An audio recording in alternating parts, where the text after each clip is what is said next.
Okay, so we are continuing our chapter enhancement in food production. And under enhancement in food production, we have started the animal husbandry.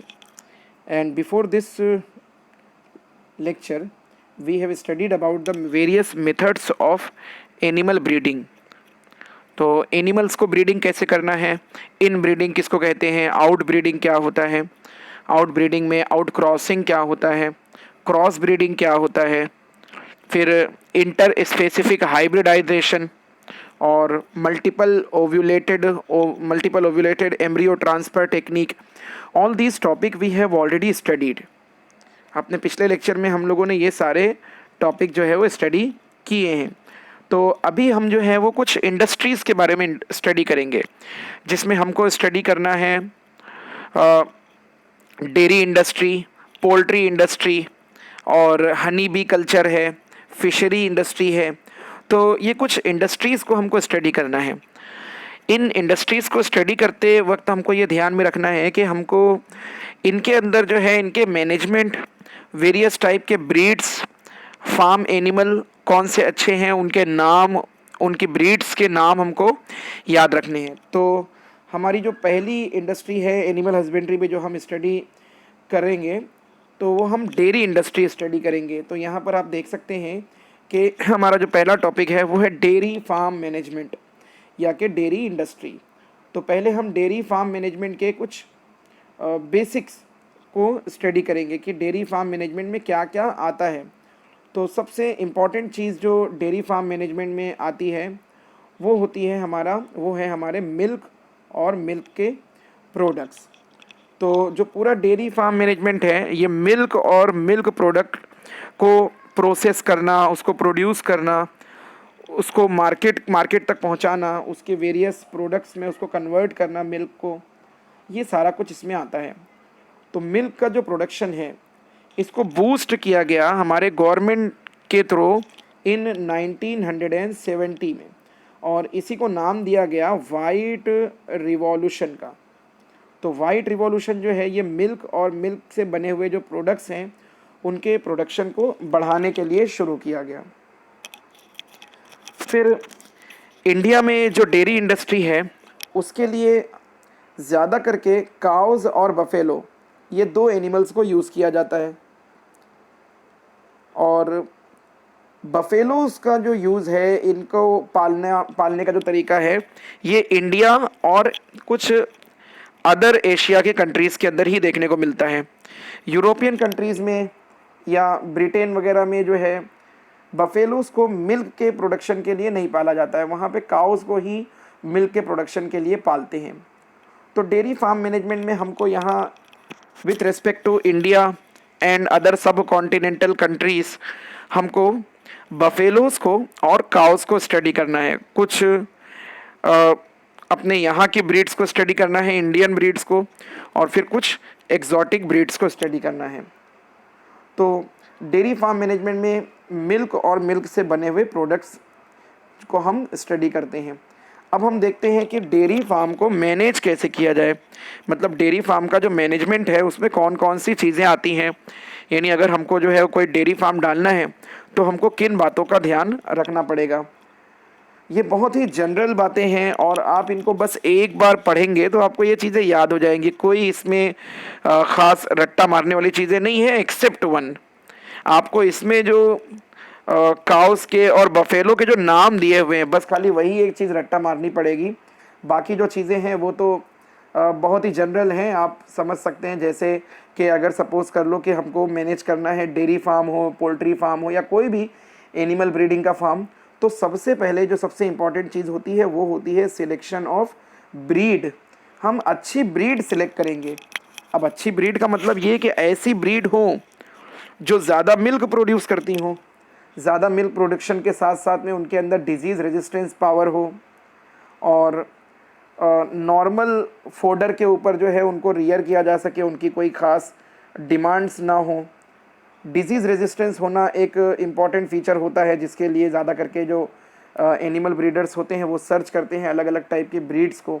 और यही purpose होता है different type की जो breeding methods होते हैं उनको perform करने का।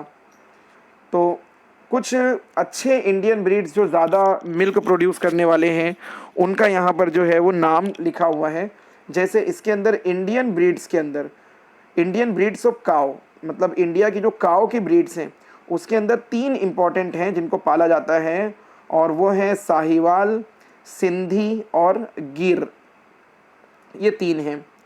फिर ऐसे ही आती हैं एग्जॉटिक ब्रीड्स। तो एग्जॉटिक ब्रीड्स किसको कहते हैं? एग्जॉटिक ब्रीड्स वो होती हैं जिनको हम बाहर से ला करके अपने यहाँ इंडिया में उनको इंट्रोड्यूस करते हैं, उनको पालते हैं और फिर उनको इंडियन ब्रीड्स के साथ में क्रॉसिंग करवाते हैं, तो इनको एग्जॉटिक ब्रीड्स कहते हैं। इंडियन ब्रीड्स को इंडिजीनस ब्रीड्स भी कहा जाता है। तो इंडिजीनस ब्रीड्स 3 नाम हैं, साहिवाल, सिंधी, गिर। सिंधी को जो है रेड सिंधी भी कहा जाता है क्योंकि ये ऑरेंज या रेड कलर की होती है या लाइट ब्राउनिश कलर की होती है। एग्जॉटिक ब्रीड्स में आ जाती हैं हमारे यहाँ जर्सी, ब्राउन स्विस जो कि स्विट्ज़रलैंड से इंट्रोड्यूस की हुई है, और हॉलस्टीन जो कि इंग्लैंड से ला करके इंडिया में इंट्रोड्यूस किया गया है जिसको। फिर बफेलो की ब्रीड, जैसा मैंने बताया कि इंडिया और एशिया की कुछ ही कंट्रीज़ में बफेलोस को मिल्क पर्पज़ के लिए पाला जाता है। तो बफेलो की जो ब्रीड्स हैं उसमें आ जाती हैं जाफराबादी आ जाती है हमारे यहाँ, जाफराबादी ब्रीड है। फिर मेहसाना ब्रीड है, मुर्रा है, नीली रावी है, सूरती है और नागपुरी है। तो ये कुछ नाम यहाँ लिखे हुए हैं इस लाइन में, तो इनको आप ये नाम याद रखेंगे। बफेलो की ब्रीड में जाफराबादी, मेहसाना, मुर्रा, नीली रावी, सूरती और नागपुरी। फिर अगली चीज़ जो हमको यहाँ पर ख्याल रखना है वो है quality and quantity of fodder, मतलब हम कितनी क्वालिटी में और कैसा फोडर अपने एनिमल्स को खिलाएंगे कि जिससे हमको मिल्क ज़्यादा मिलेगा और अच्छी क्वालिटी में मिलेगा। तो नॉर्मली तो हम चारा खिलाते हैं, जो अलग अलग टाइप का जो घास फूस होता है वही खिलाते हैं, लेकिन उसके अंदर भी एक अच्छी क्वालिटी का चारा आता है जिसको सिलेज कहा जाता है। तो सिलेज एक्चुअली जो होता है ये लेग्यूम, मेज़ और जवार, ये इनका मिक्सचर होता है, इसमें सब कुछ होता है। तो इस पूरे मिक्सचर को सिलेज कहते हैं। अभी आजकल जो है बायोटेक्नोलॉजी और माइक्रोबायोलॉजी ने बहुत तरक्की कर ली है, तो सिलेज जो है इसको फर्मेंटेशन से भी बनाया जाता है। तो सिलेज बनाने के लिए आजकल क्या करते हैं, लेग्यूम्स जो होते हैं अपने फली वाले जो पौधे होते हैं उनको लेग्यूम्स कहते हैं, इनको और मेज़ को और जवार को, ये सब को मिक्स करके इसको फर्मेंटेशन टैंक में डाल देते हैं और इसको फर्मेंट होने देते हैं। तो कुछ माइक्रो ऑर्गेनिजम्स के एक्शंस के थ्रू उसके अंदर प्रोटीन्स का, विटामिन्स का और कुछ इसेंशियल न्यूट्रिएंट्स का जो अमाउंट होता है वो बढ़ जाता है, और फिर ये सिलेज जो है इसको केक के फॉर्म में या कि फिर जो है इसको छोटे छोटे ऐसे लड्डू जैसे बना लेते हैं और फिर इनको खिलाया जाता है एनिमल्स को। तो इससे मिल्क की प्रोडक्टिविटी भी बढ़ जाती है और मिल्क की क्वालिटी भी जो है इम्प्रूव हो जाती है, मतलब उसमें protein content, amino acid content, ये सारी चीज़ें उसके अंदर इम्प्रूव हो जाती हैं। तीसरे नंबर पर हमको जहाँ पर हमने एनिमल्स को पाला है उनकी साफ़ सफाई का ध्यान रखना है, क्लीनलीनेस है और हाइजीन ऑफ द फार्म है। हमको एनिमल्स को जो है साथ ही प्रॉपर वेंटिलेशन देना होगा, यानी उनको हवा आना चाहिए प्रॉपर, एकदम क्लोज्ड। अगर हमने अपने फार्म को बंद करके रखा है सब तरफ से, उसमें खिड़की दरवाजे नहीं लगाए हैं या दरवाज़ा एक ही लगाया है, खिड़कियाँ कम लगाई हैं, तो उसकी वजह से भी जो है एनिमल्स के अंदर सफोकेशन होने के चांसेस हैं, अलग अलग टाइप की बीमारियां फैलने के चांसेस हो जाते हैं। तो वेंटिलेशन है, लाइटिंग का इंतज़ाम होना चाहिए और एनिमल्स के बीच में स्पेस होना चाहिए, मतलब जहाँ पर हमने एनिमल्स को रखा है तो 2 एनिमल्स को जहाँ हमने बांधा है वहाँ पर उनके बीच में जो है स्पेस होना चाहिए, तो प्रॉपर स्पेसिंग रखना चाहिए एनिमल्स को। फिर वीकली या मिनिमम जो है मंथली हमको डॉक्टर्स को बुलाना चाहिए ताकि वो डॉक्टर जो है रेगुलर वेटरिनरी डॉक्टर का विजिट रखना चाहिए हमारे फार्म में। तो वो डॉक्टर आएंगे और फार्म को विजिट करेंगे, एनिमल्स को चेक करेंगे कि एनिमल्स में कोई टाइप की डिजीज़ तो नहीं फैल गई है। तो हमको वेटरिनरी सुपरविज़न रखना पड़ेगा, डॉक्टर्स को बुलाना पड़ेगा, जानवरों के डॉक्टर को, और एनिमल्स का वो चेकअप करेंगे। अगर कोई एनिमल को कोई डिजीज़ है तो उसको वहाँ से अलग किया जाएगा, या कि फिर जो है अगर कोई सिम्टम आ रहे हैं किसी एनिमल में कोई पर्टिकुलर डिजीज़ के, तो उसको ट्रीटमेंट दिया जाएगा, वैक्सीनेशन किया जाएगा, एनिमल्स को टीके लगाए जाएंगे। ये सारा कुछ करना चाहिए, नहीं तो डिजीज़ फैल जाएंगी तो एक साथ में कई एनिमल मर जाएंगे, तो बहुत फाइनेंशियल लॉस हो जाएगा। फिर ऐसे ही फैसिलिटीज़ ऑफ प्रॉपर मिल्किंग, जो जिसने फार्म कायम किया बनाया है उसको चाहिए कि उसको proper milking facilities, proper milking technique भी आना चाहिए। और मिल्क को स्टोर करने के जो प्रोसेसेस हैं, अलग अलग प्रोसेसेस, उनके बारे में भी जानकारी होना चाहिए। ना सिर्फ उसको स्टोर करने के बल्कि उसके जो बाय प्रोडक्ट हैं, तो मिल्क के अलग अलग प्रोडक्ट आप जानते हैं, जैसे कि कर्ड आ जाता है इसके अंदर, बटर है, घी है, खोआ आ जाता है, चीज़ है, कंडेंस्ड मिल्क है, छाछ, वो सब आ जाता है इसमें। तो इसमें कन्वर्जन करने आना चाहिए, इनको स्टोर करने आना चाहिए। और ना सिर्फ इनको कन्वर्ट करके स्टोर करने बल्कि इनको मार्केटिंग करना भी आना चाहिए। तो मार्केटिंग में जो लोग इसको ख़रीदते हैं और जो लोग इस बिज़नेस से जुड़े हुए हैं उनसे पहचान होना चाहिए, उनसे रेगुलर बेसिस पर कांटेक्ट होना चाहिए। तो हम इसको जो है मार्केट में सेल करके फिर उससे बेनिफिट ऑब्टेन कर सकते हैं। कुछ एडिशनल इनकम भी जो है डेयरी इंडस्ट्री से मिल जाती है, जैसे जो डंग होता है एनिमल का, जो गोबर होता है एनिमल का, वो फ्यूल मैन्युअर यानी खाद बना सकते हैं, फ्यूल केक्स बना सकते हैं जिनको एज अ फ्यूल यूज़ करते हैं। गांव में आपने देखा होगा कि गोबर के जो है वो ओपले बनाते हैं और उनको बाद में जो है जला करके फिर उससे उसके ऊपर खाना वगैरह पकाया जाता है, तो उसको एज अ फ्यूल यूज़ करते हैं। गांव में आपने देखा होगा दीवारों पर जो है वो गोबर के ओपले लगे हुए, गोबर गैस इससे बनाई जाती है फर्मेंटेशन टेक्निक के थ्रू। तो ये सारे जो है इसके एडिशनल इनकम है जो हम इससे ऑब्टेन कर सकते हैं। तो ये हो गए हमारा डेयरी मैनेजमेंट। अब हम कुछ एनिमल्स देख लेते हैं जो अभी हमने देखे। तो हम एनिमल्स देखते हैं अभी, काउज़ और बफेलोज़ के कुछ कॉमन काउ ब्रीड्स पहले देखेंगे हम लोग।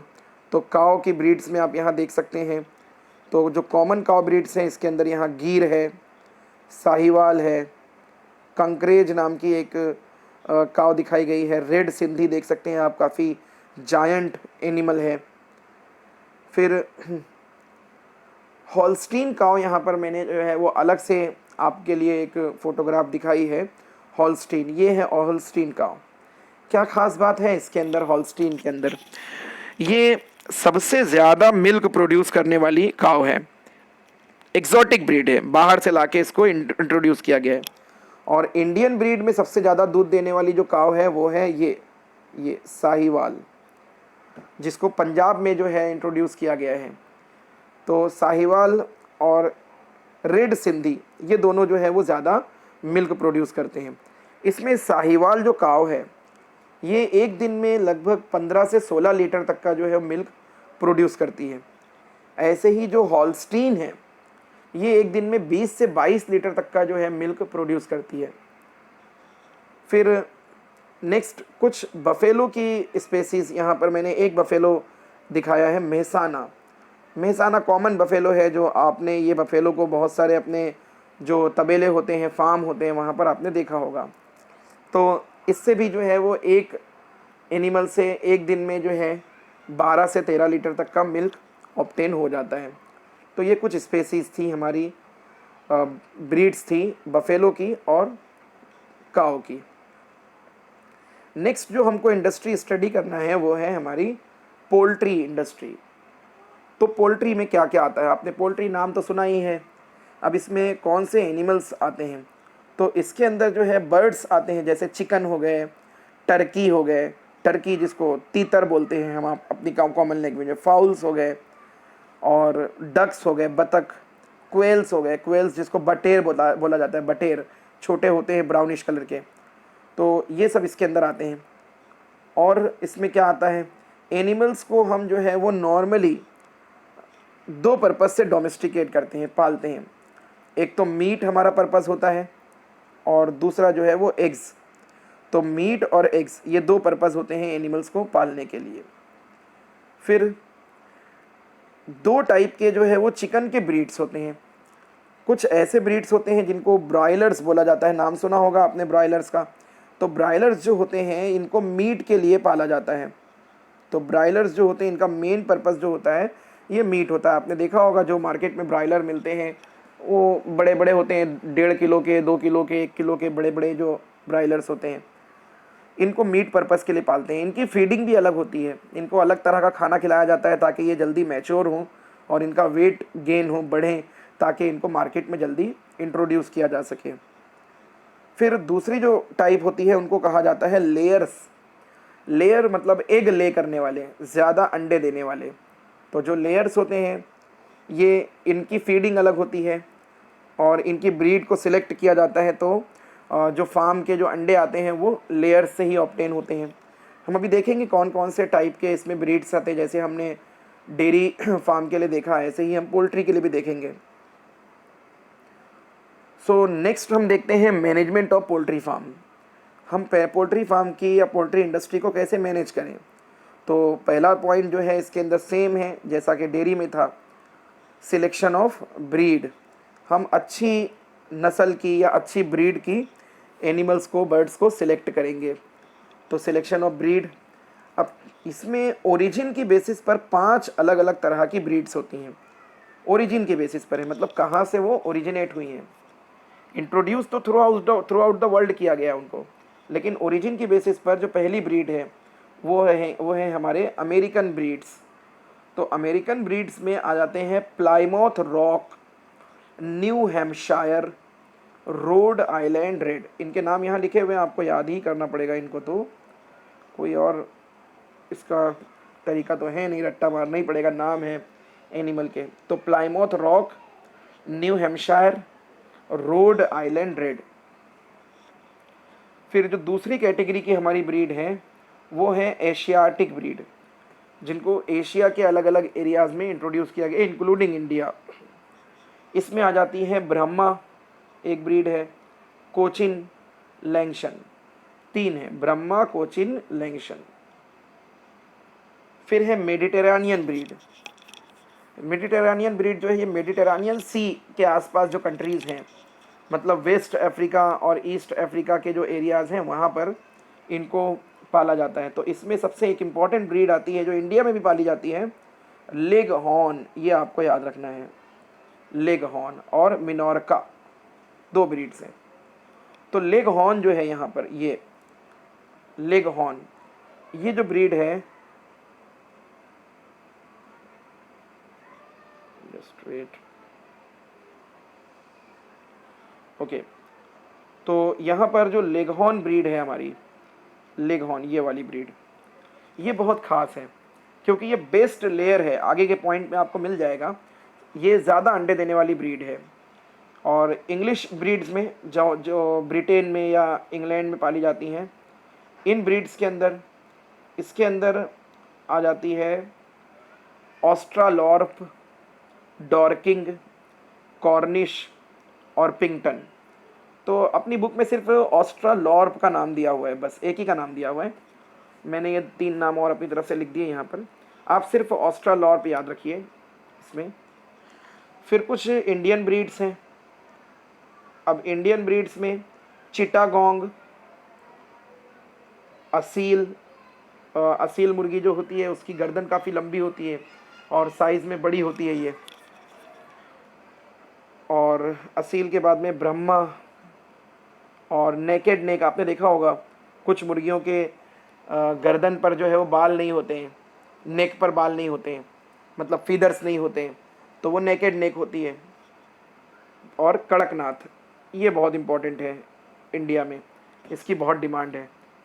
ब्लैक कलर की होती है और इसका मीट भी जो है ब्लैक होता है, इसका एग जो है वो भी ब्लैक होता है। तो बहुत ही न्यूट्रिशियस होती है। मध्य प्रदेश में जो है इसको ज़्यादा पाला जाता है और मध्य प्रदेश के जो साइड के स्टेट्स हैं वहाँ पर। और गवर्नमेंट भी जो है इसके लिए फ़ंड प्रोवाइड करती है जो फार्मर्स होती हैं उनको। फिर नेक्स्ट हमारा जो पॉइंट है मैनेजमेंट में वो है लेग हॉर्न का। लेग हॉर्न आप याद रखो, this is the best layer, ज़्यादा अंडे देने वाली। एक स्पॉनिंग सीज़न में, मतलब एक बार जब मुर्गियाँ अंडे देना शुरू करती हैं तो उसको स्पॉनिंग सीज़न बोलते हैं। नॉर्मल जो अपने घरों में जो देसी मुर्गी हम लोग पालते हैं, कहीं जो हमने देखा होगा गांव वगैरह में पली हुए, तो वो मुर्गियां जो है वो एक स्पॉनिंग सीज़न में 10 से 12 अंडे देती हैं ज़्यादा से ज़्यादा। लेकिन लेगहॉर्न जो है, लेगहॉर्न ये एक स्पॉनिंग सीज़न में जो है वो 20 से 22 एग्स तक देती है, और हर मंथ इसका स्पॉनिंग सीज़न रिपीट होता है।